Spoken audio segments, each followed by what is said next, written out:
And we are back. It's your man, Odell, a.k.a. ArtByodell. We are joined by my special guest. Let me go ahead and give him his proper introduction, right? So he is a writer who, like many of us, right, he grew up on and is still in love when it comes to the art of hip-hop, right? So someone who took that love of hip-hop and didn't just keep it on a what we call like a barbershop talk level, right? Like he decided to go ahead and put pen to paper and really start to cover the culture so that it could really show. And then after a stint of writing for different sites like C Magazine, also writing for BoxingScene.com, and being a senior staff writer and boxing columnist at AllHipHop.com, he decided to put his own thing together and create Beats Boxing Mayhem.com. And he has continued to fuse the world of hip-hop, boxing, and just sports in general all together. So please help me welcome a brother who actually covered a Camp Low show years ago that ironically I almost got into a huge fight, not with him, but a huge fight. You might already know about this right before Camp Low performed, but because I knew some people who put together the event, it kind of went down and it kind of went away. But, you know, ironically, if that had to happen, that might have changed this whole story. I might not have ever met this brother. Right, you might have ruined the whole show. I might have ruined the whole show. I might not have ever met this brother. But listen, we have my man Ismael AbduSalaam, Beats Boxing Mayhem in the house. What's going on, brother? Glad to be here. Appreciate you having me. Yeah, man. Yeah, you know, I don't think you ever knew about that, man. But it's funny. Not at all. Nah. You know, you being so mild mannered and everything, it's hard for me to imagine somebody getting into it with you. Bruh, it was funny because that show was years ago over there in like was that like the Edgewood area? Not Edgewood. It was like no more like the East Atlanta. Yeah, there you go. East Atlanta area. Down Moreland. And that's a spot that had a restaurant that had a downstairs. I forgot the name of it, but the restaurant that had a downstairs, had a stage and everything. Little small stage. And yeah. I mean, I don't want to go too far down the road of it, but basically what happened was it was a Camp Low show, and I went there at the time with my ex-girl. Okay. And was just sitting there chilling, and some cats walked up, and a dude kind of impolitely touched my lady. And I was like, oh, wow. Yeah. But it was funny because she had the flash. She was taking a photo. Right. And so, so the dude walked up. And you know how you're looking at something and you're trying to process it. And you're like, is this happening? And you're like, wait a minute, no, this is happening. So I immediately I didn't haul off and punch the dude, but I hauled off and pushed him. Okay. Right. And he just took a step back and everything. And his boys kind of grabbed him. And then my man, shout out to DJ Fudge. DJ Fudge was with me. He's like, everything all right? He's like, right. what's going on? And I was heated, but luckily, didn't go crazy. The dude tried to apologize later. I told him to get out of my face. But it was a whole big thing. But it didn't go down. But it was so crazy because it was very close to that. That was an appropriate response, so I don't even blame you. Yeah. It could have got real crazy. I think if it wasn't for the fact that DJ Fudge and different people like that I knew weren't involved with the show, right? Oh, it might have got funky. Oof. It might have got funky. But need to get you in the boxing ring. I guess aptly precise. You can talk about boxing, but I want to start off, man. Speaking like you in reference to that show, that Camp Low show. I say that because later on I went and found the article you wrote on that show, right? And that's how I came in contact with you. But I want to talk about how, like a lot of times, there's so many festivals and stuff now, right? And so many big events, and people love to go to big events. But you were there, and like you said, it was downstairs, small venue, great show still, right? But a lot of people, don't want to necessarily cover that. And you put your heart and soul into the piece, and that's what made me want to check you out. But talk about, staying amped for a small show or a small venue or something. The small venues and small shows to me is where you get the biggest connection with the artist. So I've always been drawn to shows like that. I think around that time frame too, I didn't get this posted on the site, but I went and saw Roy Ayers at the Georgia World Congress Center. Oh, wow. And one of those small type venues like that. And, you know, growing up on all those samples that he did with Tribe and everything, beautiful experience, got to meet him, take a picture with him. So I've always liked the smaller shows. You know, the artists are normally more friendly. They'll interact with you after the event. I've actually gotten a lot more interviews that way, going to the smaller shows and just introducing myself, you know, cold turkey, cold approach. Hey, my name is such and such. Not even having like a media lineup or anything like that. Exactly. And they're like, oh, yeah, come on. You know, they taking me to you know, the Waffle House to go get something to eat, and then you get the best interviews right there because they're relaxed, they're open, you know, they're just happy to get coverage, number one. So I've always preferred the smaller shows, and even, you know, A3C, love A3C, but there was something magical. I would say my first A3C was 2008, I think. Wale, Little Brother, The Clips. Okay. Wow. And even with that show, all the artists were just walking around, easily accessible. You can just grab one, go off and do an interview. So I'm happy that A3C has gotten bigger, but, you know, when you get bigger, you always lose a little bit of that magic, so to speak.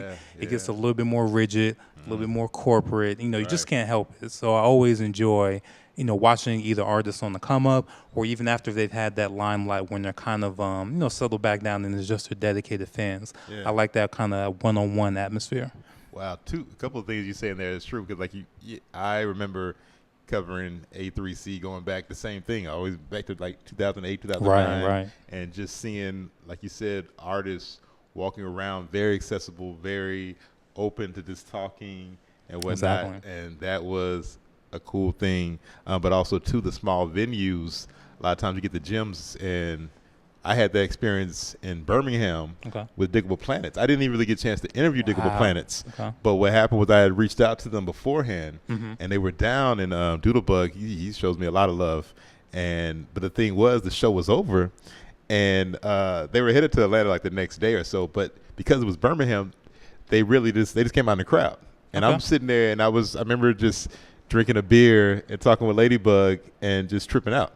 Right. And to me, even though it wasn't no interview, just a casual conversation, and then being able to follow Doodlebug later, he'll follow me, and just checking the things out. Like you said, it was just a real relaxed, because the crowd in Birmingham wasn't so massive, wasn't people like trying to take their head off, and they could just walk in the crowd. I mean, it's just walking around, everybody just showing love. So definitely, that is very true. I would encourage more people.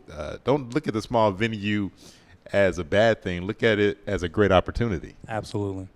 Great opportunity. And going into staying on the topic of writing, I had Brandon Peters on the show. He also broadcasts out of here with his podcast, but he's a great writer. And we were talking about just the state of journalism and things of that sort, right? And he was just saying that a lot of times that his focus is just stressing writers to focus on writing.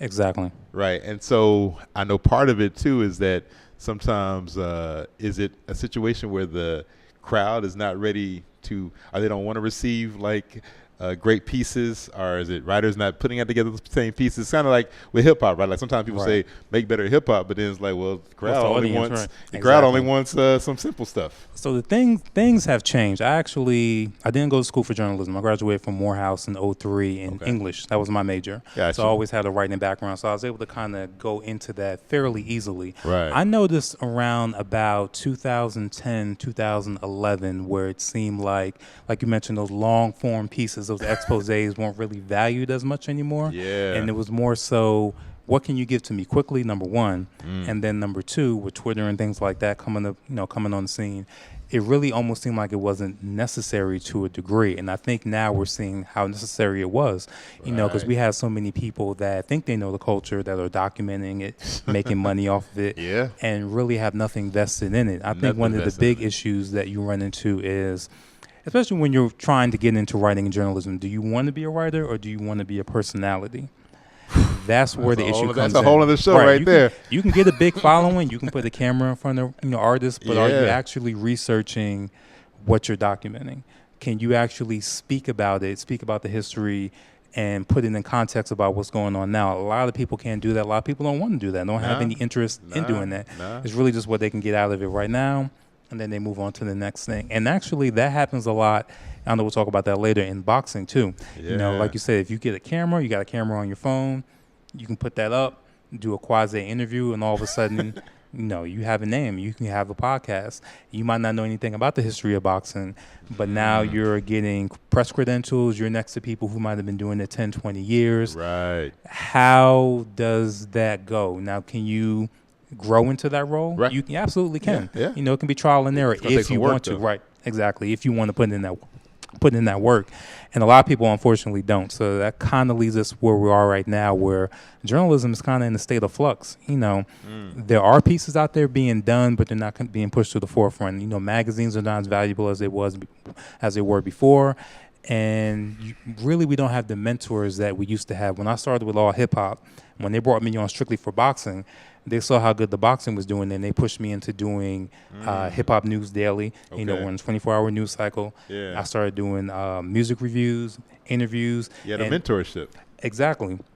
So on the alternative side, alternative music and R&B music, the editor at All Hip Hop at that time was Kathy Yondeli, and she wrote that book with Prodigy, Commissary Cookbook. Oh, she wow, co-wrote okay. that with him. Okay. And she has another book coming out in October documenting women in hip hop called God Save the Queens. Oh, nice. So that's my mentor who was on the the R&B side. Somebody who's definitely official. Exactly. And then on just the interview side, there was this guy, his name is Alvin Blanco, and he's one of the top writers with Hip Hop Wired.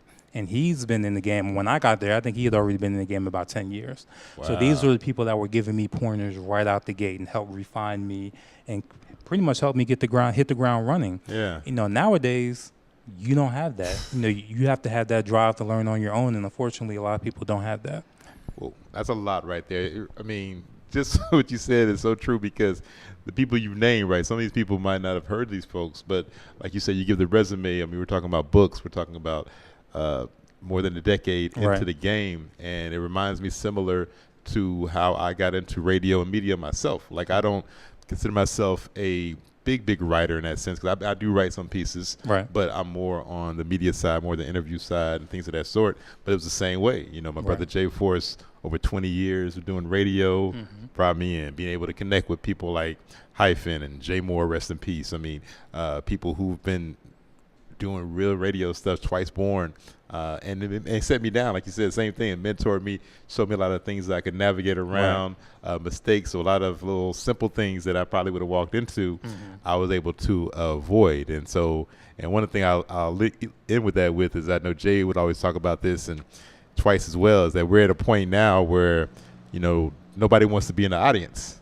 Right. True. So even like, I mean, everybody wants to be the performer. Everybody wants to be in front of the mic presenting. There's no audience, because like even when the audience comes to an event, they're just there to push their show or something. They got the camera phone up, and then you'll notice at some point when they have it up, they turn the screen back on themselves so they can be seen, basically. You're absolutely right. You know, you have to make that decision about, you know, what do you want to do in this game. There's a lot of ways to make money. Right. There's a lot of ways to document the culture. You have to just decide what's most important to you. What is most important to you? Wow, that's so great stuff. Listen, we're going to take a quick break.